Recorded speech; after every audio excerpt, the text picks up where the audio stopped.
Hello everybody, it's Marie here again from Marie Nicole Designs. I am so excited to be sharing some cards that I'm going to make today using some of the new Tim Holtz items that are just released. We have the Vault Gothic Portraits, the Vault Foliage Wreath, and the Vault Wicked sets here. These are all some amazing die sets that you can completely mix and match. I love this one here with the letters there that you could add for sentiments. That little image of the spider is so fun. I've made a card already using that spider. This is just a little shaker card. I've suspended the spider in there by a string, and the idea is he's supposed to move around, but right now he's caught on some sequins, and so he's just stuck in place. But that's okay. It still looks really fun and freaky for Halloween. I used that big eek from last year's Halloween, so definitely pull those back out of your stash. For this one, I love all of these fun images that you can use to mix and match and create a fun scene, especially that little cat down there on the bottom. He's so cute. I added him here to this card. I kind of wanted it to just look like a shelf full of all kinds of witches things, potion bottles, cats, crow, broom, pumpkin, the hat, that could be the sorting hat, I don't know, maybe, and I hid that word fright in the background there. And of course, with Halloween, you always have to add some googly eyes, so I added a few of those on one of those potion bottles to look like maybe Eye of Newt or something, but that's really fun, so I've done that one as well.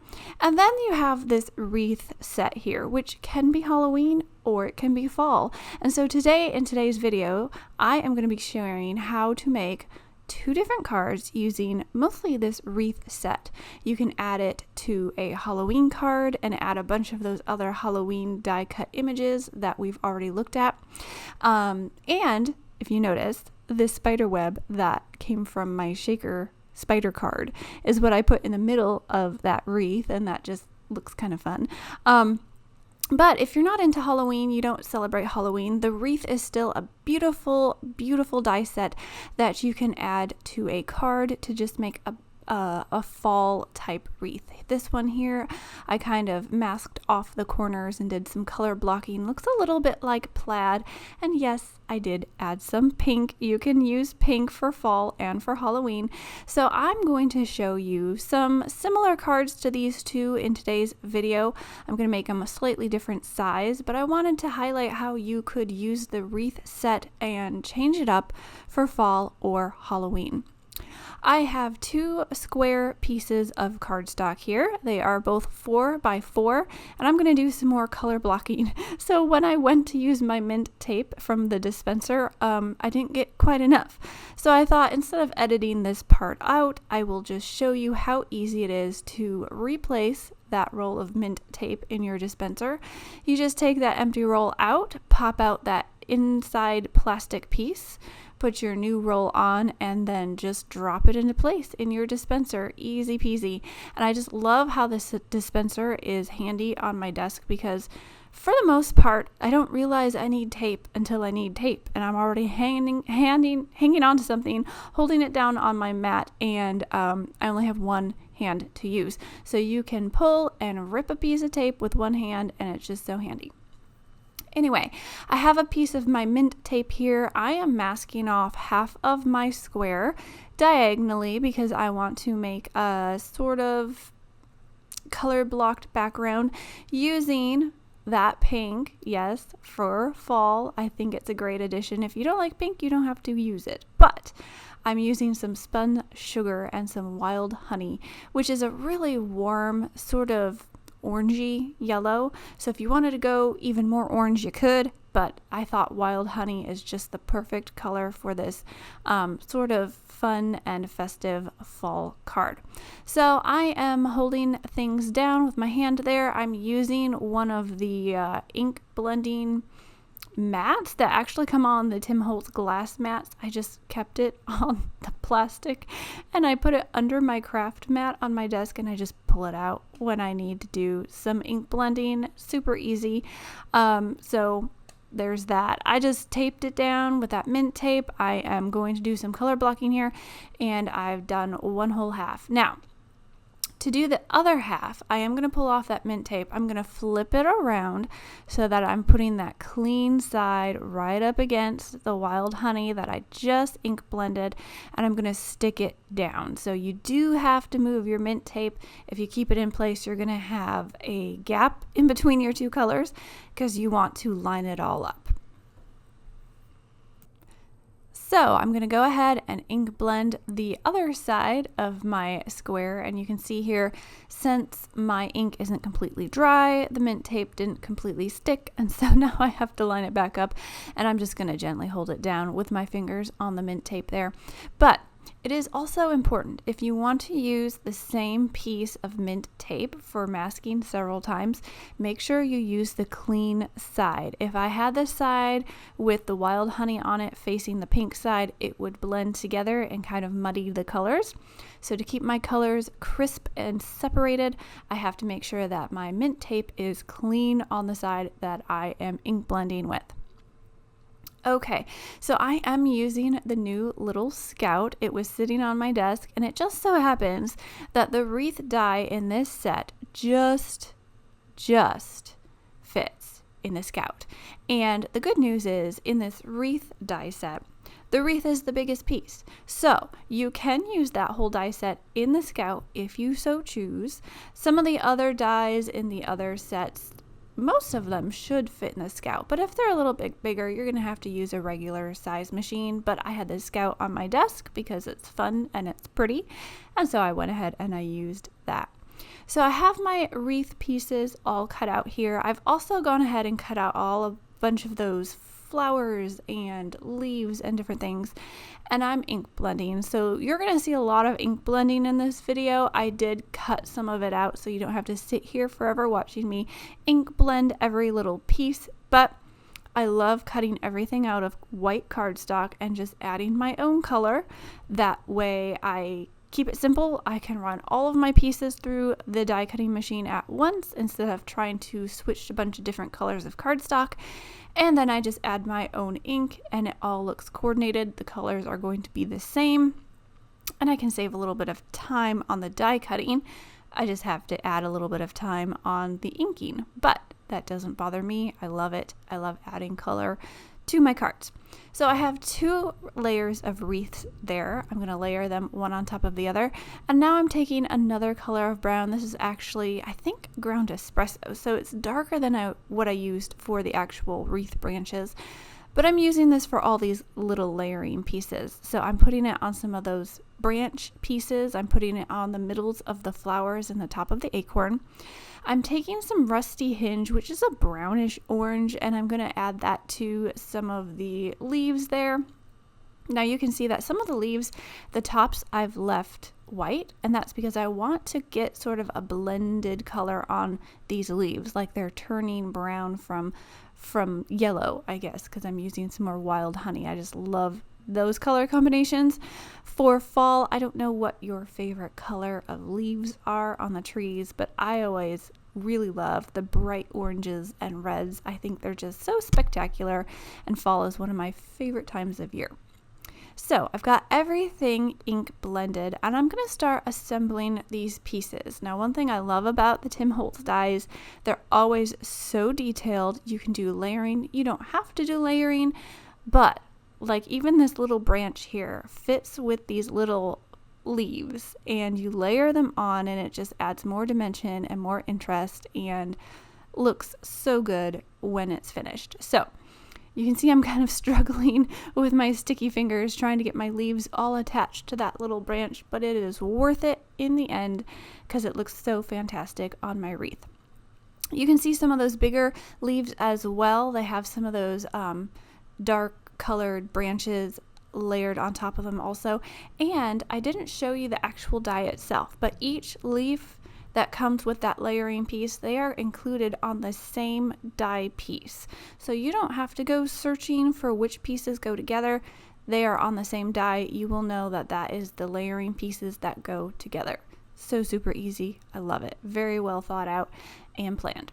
Okay, so here is what my little arrangement is going to look like on my leaf, or on my wreath, excuse me. And now that I have it arranged, it's not glued down. So I was going to use the Clearly Amazing mat and pick it up.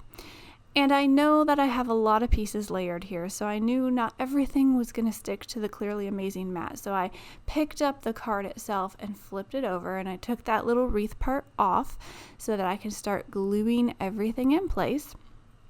And I'm leaving my arrangement on that Clearly Amazing mat, which is fantastic for keeping your arrangements in place. It's very low tack, so it's not going to rip any of your paper or your die cuts. It's just going to hold them in place so you don't have to arrange them again, theoretically. But you're going to see here how I kind of messed that up. But again, like I said, I knew I had a lot of pieces stacked on top of each other, so I knew they weren't all going to stick, but it's all good. We got everything back into place where it should be, and our wreath still looks great at the end. So I did want to cut 2 layers of this wreath so that I could stack them on top of each other and just make it look a little bit fuller. And they are a little bit oval shaped in the middle. So I turned one vertically and one horizontally, and it kind of evens out for more of a round shape in the middle. Now I'm using my Artiste glue. I'm adding it to the back of all of my arrangement here on my flowers and my leaves. And I'm hoping it'll all just stay in place when I flip it over and put it on the wreath, but spoiler alert, it doesn't. So you're going to see me dump all of these gluey pieces on my wreath here in just a second, but it's all good. We can fix it. There is no problem with having a few hurdles to jump over when you're making a card. So here I go. I'm kind of nervous because I'm like, this is not going to work, and it didn't work. So too many pieces stacked on top of each other. They couldn't each one properly hold onto that Clearly Amazing mat, but I remembered where they go anyway, so I just picked them up and glued them back down, and it looked fine. So don't freak out if those things happen, because those things happen, and it's just a bit of paper and glue. So I'm picking them all off where they all scattered, and I'm just putting them back the way I had them arranged to begin with, and no harm done. It still looks really fun. So you can see all of my arrangements still coming together here. Just sticking them on my wreath. And that glue is going to dry, and it's just going to look fantastic. So, like I said, I did a little bit different of a size on these little cards here. I don't know why, but I really wanted to see this wreath on a square little card. So I did a 4x4 square. And then I went and I took a card base that is 4 1/4 by 8 1/2, and I cut it to be 4 1/4 by 4 1/4.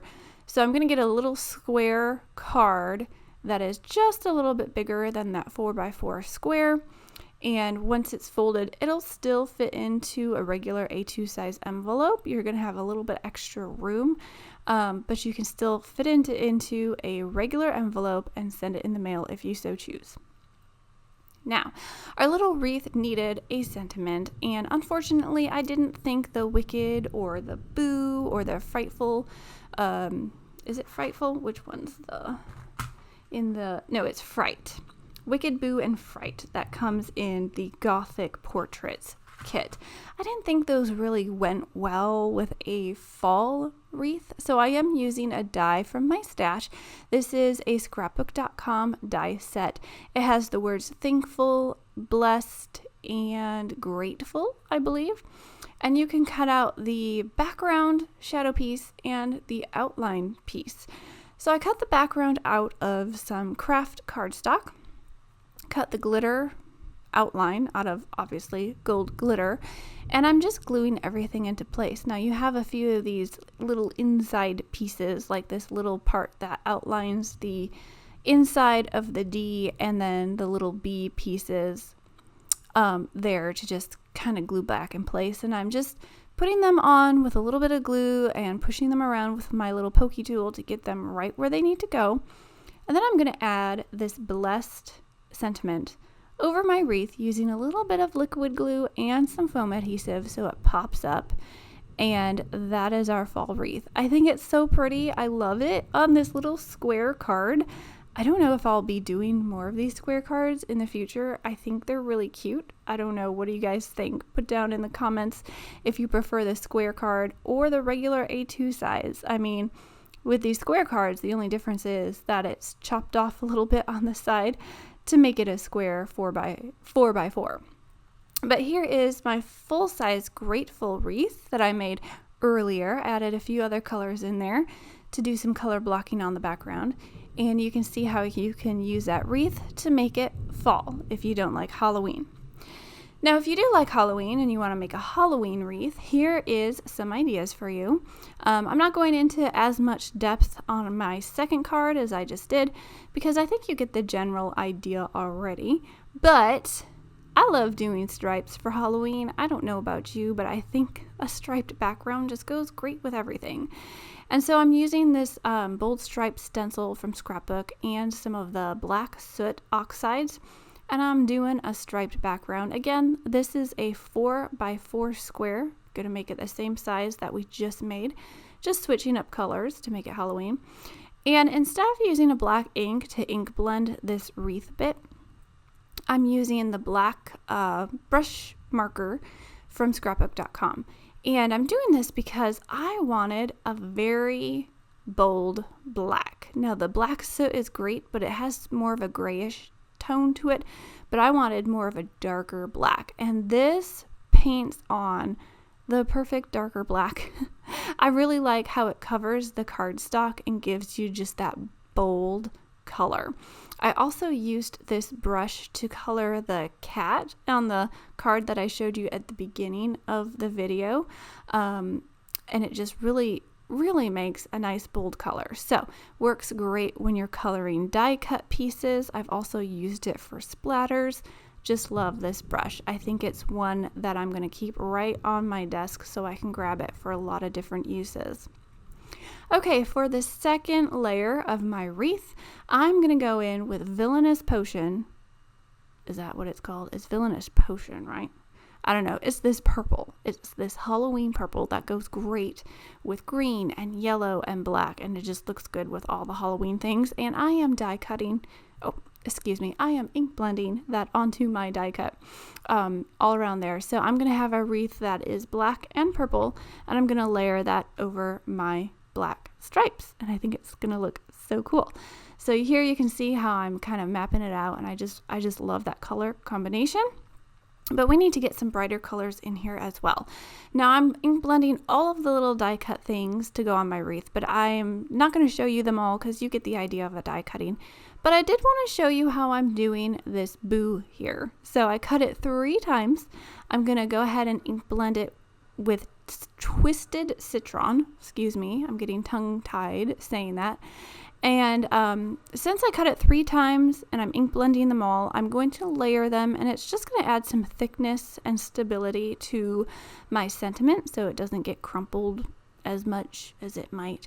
It's got that tiny little swirl there on the B, so I kind of wanted to give that a little bit more stability.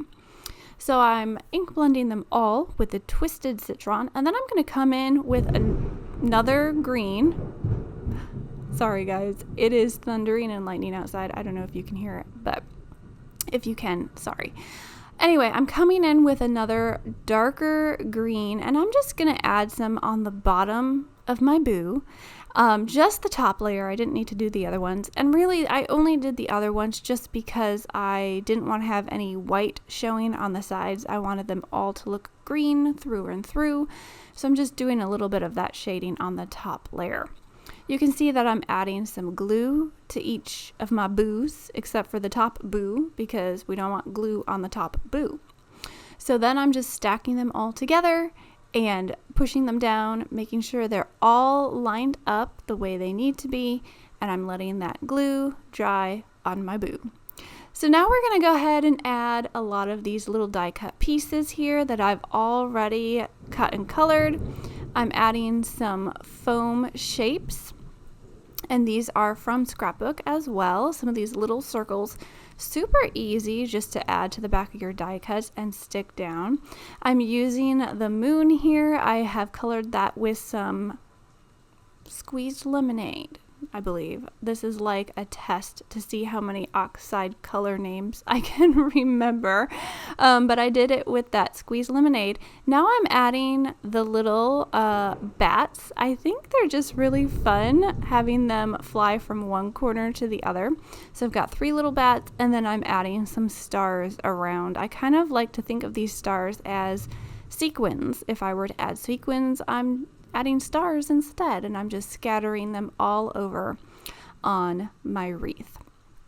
And I think that's about it for die cut pieces that I'm going to add to this wreath. I think it turned out really cute. You could switch it up and add a cat. You could add the raven or the witch or the broom or the pumpkin, any of the images that you like.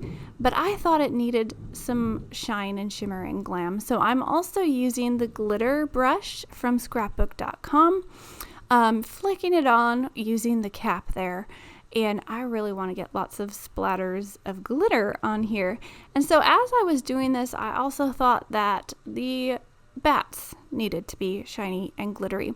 So I'm also just going to use the brush tip itself right on the wings, just going ahead and painting some of that glitter on. And it's going to dry super shimmery and super fun. And I think it helps the bats stand out a little bit against those black stripes and the wreath. They kind of get lost a little bit, I think, if they're just plain black, but with the glitter on there, they shine and they stand out. So here is a close-up look of that wreath with the boo and the bats.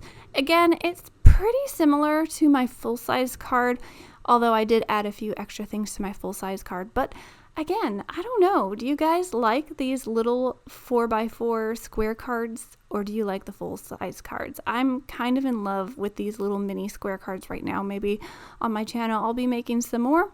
But otherwise, that is it for my video today. Thank you for watching and stopping by. Make sure you subscribe, tap the bell for notifications, and leave a comment if you enjoyed this. And also check out that description box below for links to all the products that we used in today's video. Otherwise, you can always find me over on my YouTube channel, Marie Nicole Designs. And I think that's it for today, so I will catch you all next time. Have a great day, everyone. Bye.